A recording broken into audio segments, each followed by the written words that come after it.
Spiritually abusive communities use shame as a mechanism to secure the compliance of the people within their community. Shame undermines a person's sense of empowerment. It causes a person to seek the security of individuals that they believe are stronger than they are. They derive their sense of strength and their affirmation from within their community. I feel like I'm powerless. I don't feel like I have the ability to deal with something. I want to go and try to find some people that are stronger than me so that way I can build and exist, or I can prop myself up. So I'm looking for the affirmation of the community to back me because I don't feel like I'm valuable or I don't feel empowered. I've already got that preset shame built in. So they derive their sense of strength from their affiliation with the community. The community derives its strength from the neediness of the person.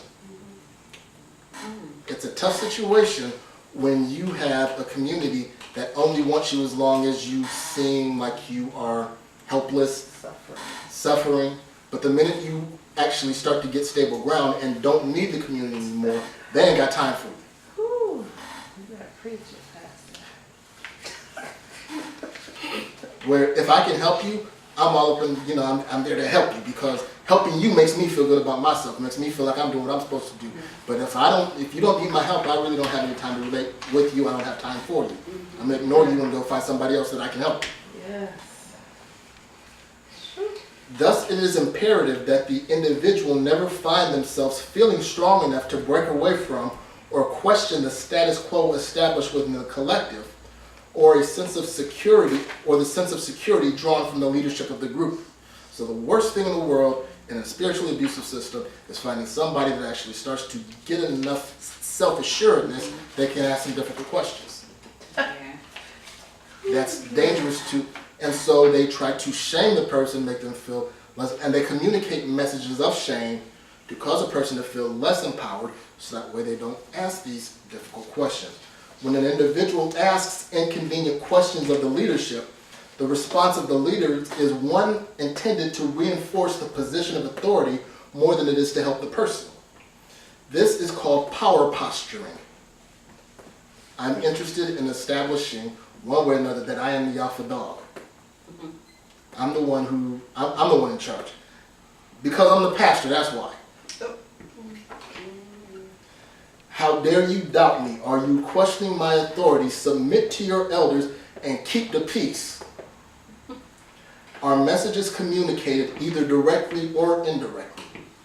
Scriptures such as obey them that have rule over you, or let every person be in subjugation to the governing authorities, are spouted as a venom meant to shame the person from their inquiry.